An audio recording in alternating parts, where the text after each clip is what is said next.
All right, everyone. This is my pregame video for the Atlanta game.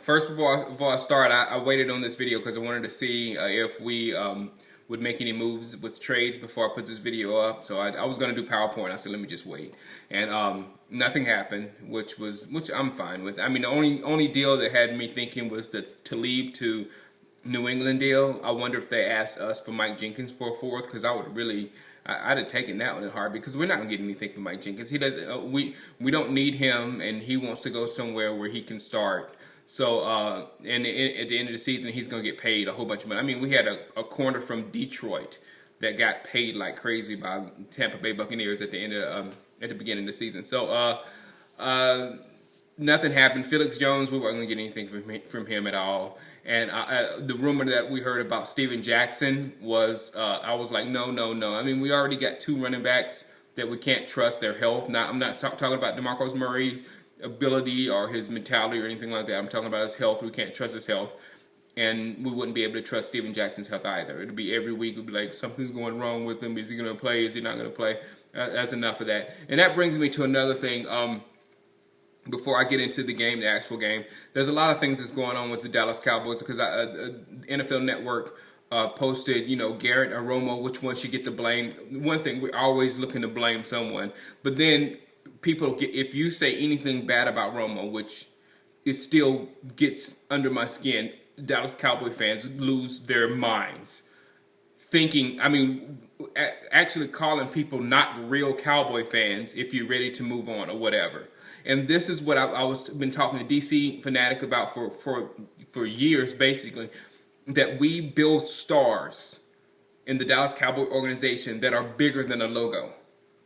Tony Romo is bigger than a logo. He's the biggest thing there. DeMarcus Ware is bigger than a logo. Even Dez Bryant, to some extent, is bigger than a logo. That if you're not pulling for those guys at all time, you're not a Cowboy fan. So, so it's really kind of irritating, and I am the type of Cowboy fan. I love Sean Lee to death. He's my number one of all the Cowboys right now. I'm a big fan of DeMarco Murray. You know what I'm saying? A lot of these guys I love to death. But if you're not helping the Dallas Cowboys, then you can go. No matter who you are, if you're not making the star better, you can go.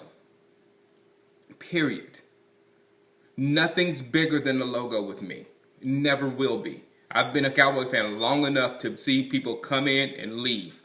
Come in hyped up and then leave. So there will not be any situations where I will pull for a player on the Dallas Cowboys more than I pull for the Dallas Cowboys as an organization to get better. Never. All right, I had to get that out there. All right, the Atlanta game, I fully see us beating the Atlanta Falcons.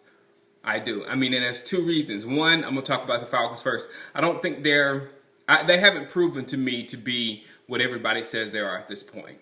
I saw the Panthers really have them beaten. The Panthers, had them down. They had to do some miraculous stuff to win that game.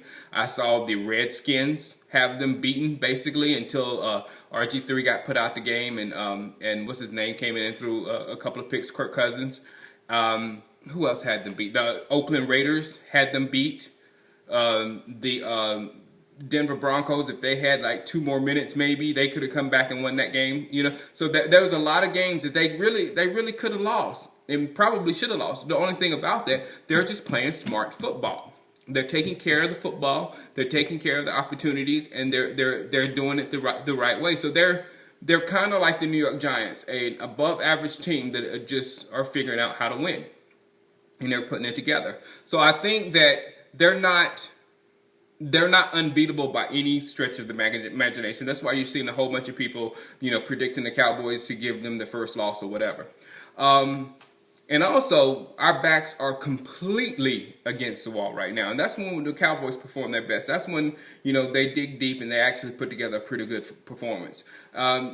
We don't want to end up 3-5 and in a tough position if we're 3-5.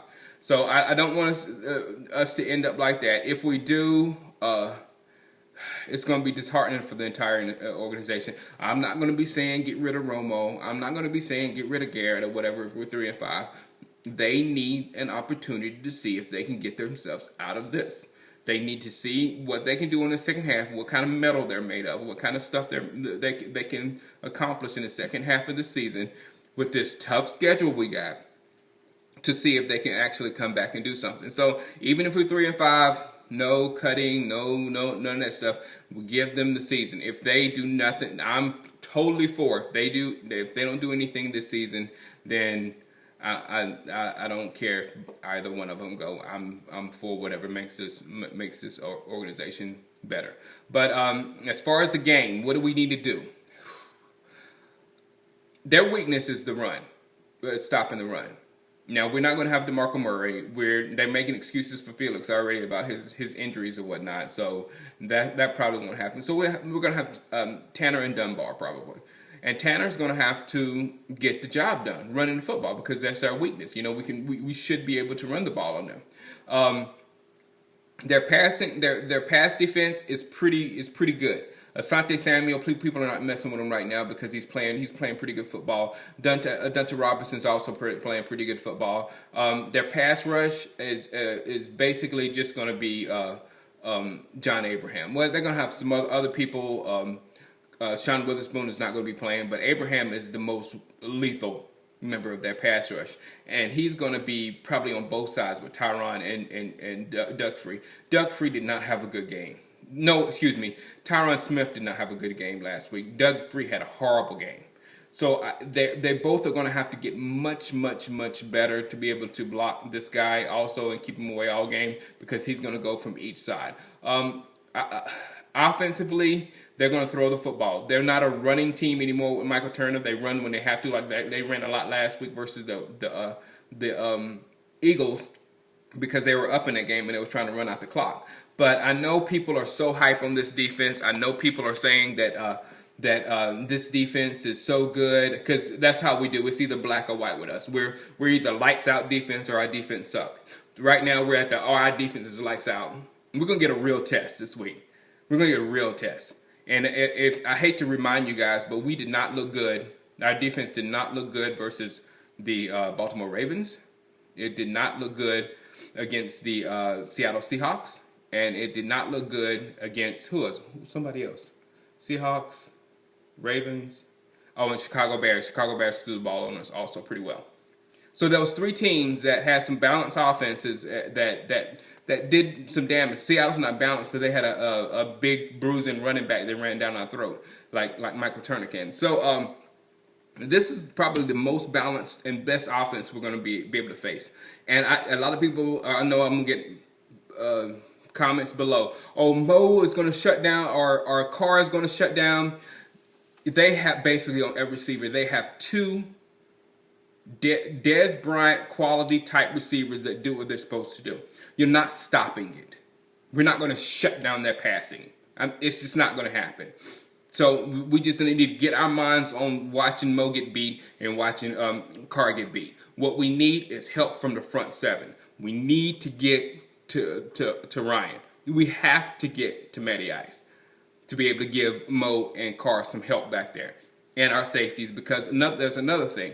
There's Tony Gonzalez, who is their Witten, who's probably still playing at a high level, and still doing very well. I won't say he's as good as Witten, but he's might be the best of all time, maybe, until Witten finishes. You know what I'm saying? So we've got that problem, and we're going to have to figure out how to cover them. And they do a pretty good screen game also. So stopping their offense is going to be a real test. I'm not completely sold on our defense. We've been playing great, and I will give us that. We're playing great, but sooner or later, pulling people, Ernie Sims, Peppera, I can't even think the guy from Minnesota right now that we pick. Just picking people up on off the street and put them on defense and having success. That is, I don't know how long that's going to last. I just hope our offense can start picking it up so our defense won't have to play above itself every single week for us to win these football games. So I see us winning it. I hope we win it, and I'll talk to you after the game, man. But 3-5, I can't take it. 4-4, we'll be fine. All right, holla, peace.